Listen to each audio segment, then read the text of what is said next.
Hey everyone, and once again in the theme of Halloween and October and fun spookiness, I figured I would share another creepy, well actually this one's not creepy, just another Halloween makeup look with you.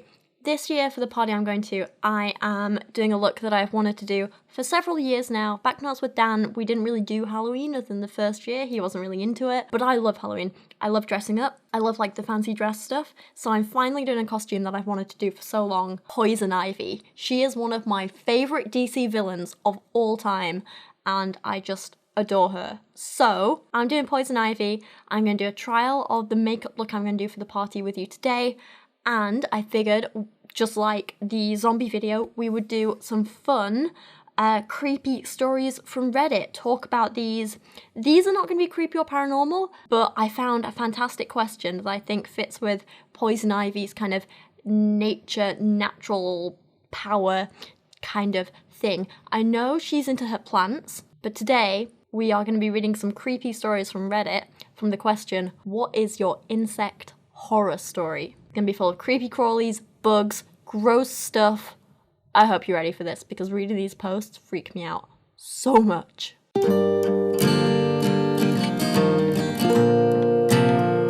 So our first story today is one that is literally like one of my worst nightmares. Thing is, I love bugs and insects and creepy crawlies and all kinds of cool stuff like that. Not so much a fan of spiders, but I like most of them. I think they're amazing and beautiful when they're in their natural habitats in the wild. Bugs in a house? Can't deal with that at all. No. So, yeah, this story, it is my nightmare. I moved into a place that had a horrific cockroach infestation. They would literally burst out the seals when you opened the fridge, dishwasher, or cupboards. We had to store all of our clothes in Ziploc bags. But even opening bedroom drawers, they would be crawling all over the bags every morning. We did several rounds of bug bombs that didn't really solve the issue. Instead, it permanently deformed the next generation of cockroaches. They became broken. Their wings were permanently half spread, their legs would fall off when they tried to walk, so they would leave behind trails of crusty, broken limbs and walk around on stumpy legs. They barely looked like roaches anymore. They looked like alien insects from another planet. I would sit in the living room at that place sobbing as they crawled all over me. I would often wake up and find them in my bed. No. I have now fortunately escaped that god-awful situation, but I have full-blown panic attacks when I see a single cockroach. I don't think I'll ever fully recover. May, I cannot blame you. That sounds traumatic. I don't know how you coped with that. So much respect for anyone who can live through that. Just no, the idea of bugs in my bed, around my food, on my things, it just grosses me out so much. And I also feel so sorry for these poor cockroaches who, ended up deformed and struggling and suffering. Oh, God, it's heartbreaking for them as well. But at the same time, I'm like, please don't live in a house. Go get your own place, Be independent, little cockroaches. Our next post reads, when I was a kid, about 8 or 9, I was taking a shower. A few ants started to crawl in. I was used to this because our house had many ants, just little sugar ants. I just brushed them down the drain, not thinking much of them. However, a few more trickled in. A little uncomfortable with all the antage, I decided to cut my shower short. Well, you have no idea the absolute horror I would be met with. As I slid back the glass door, I glanced down at the side of the tub so I could step out. Instead of its usual white, though, it was a writhing mass of black. My way out of the shower was completely blocked by what looked like an entire colony of ants. I was trapped. I screamed and panicked, but when my parents came to see what was wrong, they saw that I'd locked the door like a dumbass. I had to face this horrible wall of evil. I had to step over the effing monument to my suffering, praying I didn't touch the ever-changing pattern of blackness. And lo, I stepped. And I yeeted out of that bathroom so fast you'd think Sonic... had a thing with the Flash, and I was their child. I shouldn't laugh, I'm sorry. Ever since, I've had a phobia of bugs, mostly ants. It's lessened over the years, and a lot over the past few months since I got a pet tarantula. Oh, good guy being brave, seriously. But effing hell, I will never ever be okay with ants. See you in hell. You poopy heads. God, yeah, I would hate that so much. Again, ants, love them when they're out in the garden. Not such a fan of them in the house. So, God, a whole, like, colony of ants in your bathroom? No, no, no, no. I couldn't cope with that. Especially not when they're, like, gonna touch your skin and crawl on you and just be, oh, no, thank you. No, no, no. Speaking of ants, this next one is short and incredibly not sweet. It was dark. My partner and I were watching a movie. I wanted a snack.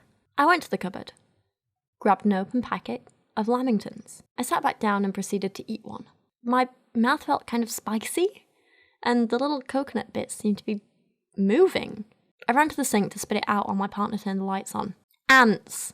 I accidentally ate a load of ants. Yeah, see, this is why ants don't belong in the house. God, no, I can't deal with this kind of thing. Like, I get that there are some people who, like, eat bugs and stuff. Like, my sister has happily, like, tried these, like, snack bars and protein snacks and stuff made from, like, crickets and grasshoppers and that kind of thing. But the idea of eating live insects by accident? Oh, no, no, no. No, no, no. I know I'm saying that a lot, this video, but no, no, no. You know what, before we get into too much creepiness, I need to thank Audible for sponsoring this video. Audible, I'm sure you will have heard of before, but I think they're absolutely amazing. You know me, I'm a huge fan of books and reading, but I'm also very aware that not everyone has the time to sit down and read an actual book. Sometimes you want to listen to it, whether that's in the car, on your daily commute, while you're just sat at home while you're cooking. Actually, that's a really good one. I do like to have things like this on in the background while I cook.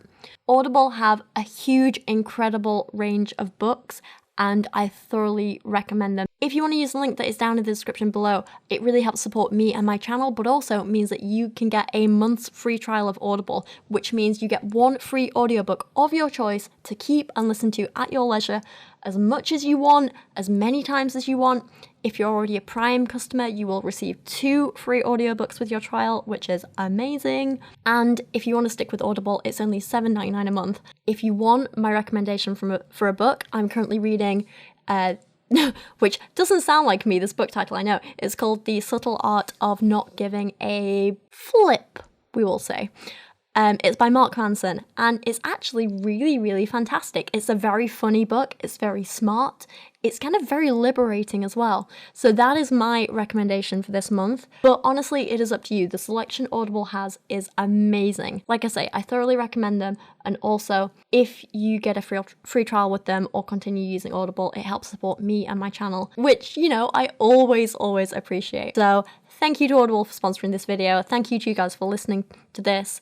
Anyway, let's get back into the creepy bug stories. When I was a kid, I woke up to feeling something behind my teeth. It felt like a popcorn kernel, and it had my attention through the school day. When I got picked up from school, I pulled it out, only to see it was a baby cockroach. Needless to say, I nearly threw up. Mate, if that was me, I would have thrown up. Oh, so bad. See, this idea of, like, insects getting in your mouth, in your body, it just grosses me out so much.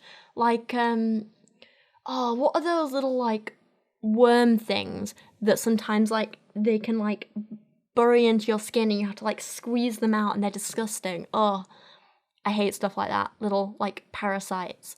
Thankfully, never happened to me, but I remember Dan showed me videos of them once, and oof, apparently it was quite an issue for him when he was a kid. Like, he was always worried about getting those kinds of things, because he grew up, all over the place. He's half Brazilian, so he grew up in Brazil. He was born in Singapore. He lived in India for a while, and basically just, like, lots of different places and moving around a lot.